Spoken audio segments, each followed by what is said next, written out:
All right, good afternoon. I'm Debbie DeGennaro, and this is Priska on the Priska channel. And today we're talking about missionary kids and third culture kids.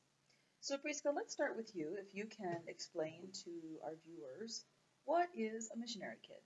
Well, a missionary kid is a child who is raised in a different country. Well, a missionary kid is a kid born to missionary parents. All right, and what makes you an expert on this topic? I am a missionary kid. My parents are serving in Kenya at the moment, and my dad runs a whole lot of businesses. He runs Elite Bags. You should really see it. It's very, turns out a lot of food is wasted to weevils, and so his company is making special bags that doesn't let the weevils get in. And so it's called Elite Bags, and it's a very good company, I assure you. All right. So I would highly recommend it. How old were you when your parents moved from your passport country to your host country? I was 2 years old.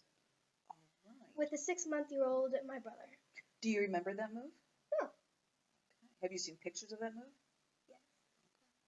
So I want to explain to the viewers the difference between missionary kids and third culture kids.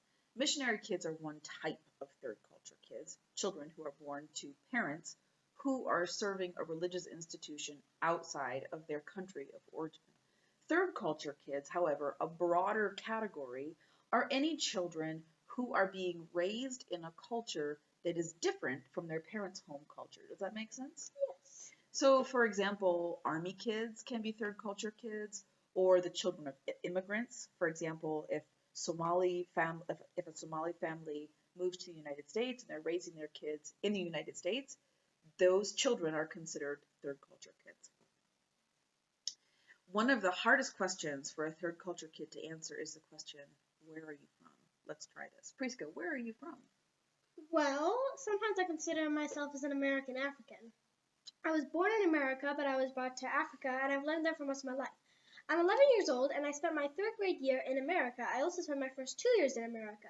Otherwise, I've only been on like 1 or 2 month furloughs. So where are you from? Both. Okay. So as you can see, viewers, the simple question, where are you from, for third culture kids and missionary kids can be very complicated to answer.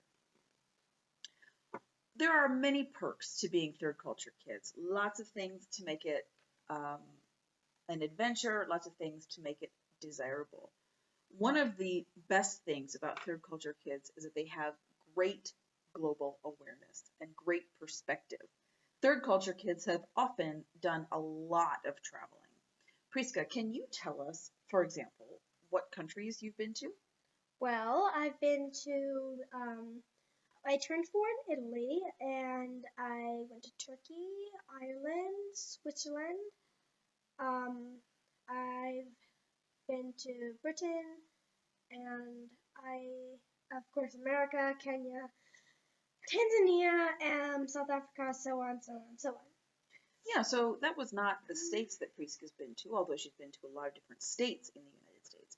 Those are the countries in Europe and in Africa that Priska has been to. So as you can imagine, that kind of travel helps TCKs to have great perspective about world events. For instance, once I went, we were going to a plane with my mom, and I was the one who found the place where we were going first. It's very simple to get through an airport. In my perspective, basically you just get in, get through the security. Once you get there, you find your gate. If you want to have lunch, then go to the fast foods that are all around the gate, and then give them your tickets and go through. It's basically it. So you're kind of an expert traveler, huh? Yeah. And how old did you say you were? 11. All right. Another great thing about TCK's perspective is that they have seen global issues like poverty outside of the North American context. So perhaps American kids would have occasionally seen like a person on the street, a homeless person, something like that. But most TCKs see a lot more extreme poverty. For example, can you tell our viewers about the village that's down the street from here? What do the children wear? What do the houses look like? What do the roads look like? Well, the roads are basically dirt with trenches around the edges to show that's the end of the road, and that's where the land begins. The children wear often torn clothing. The few that go to school often have to wear uniforms, but they're often dirty and sometimes even patched. Their backpacks are in really bad repair, and they're often playing, well, without the most advanced technology, as in, like, they play with a soccer ball made of plastic bags. Now, although there are lots of great things about being a third culture kid, there are also some drawbacks and disadvantages. One of these drawbacks is that third culture kids often have experienced a lot of transitions in their lives, more than most other kids. And for everyone, transitions are stressful. So when you have more transitions than normal, that means that you live with a lot more stress than normal. Do you have anything you want to add on that? Well, one of the big problems is not seeing your relatives.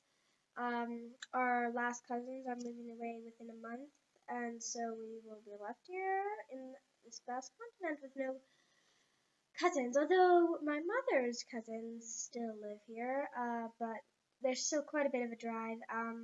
So that's definitely a drawback, that you live away from relatives. Yes. For sure. Hmm.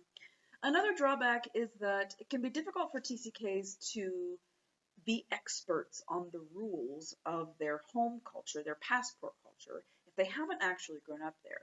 So if I may, I'd like to tell a story from one of our furloughs with you. Our family was having a furlough in Pennsylvania when Priska was about 6. And we were staying on a house that was on a back road. And so we told her that she was free to just ride her bike up and down that road because it was safe. So she did.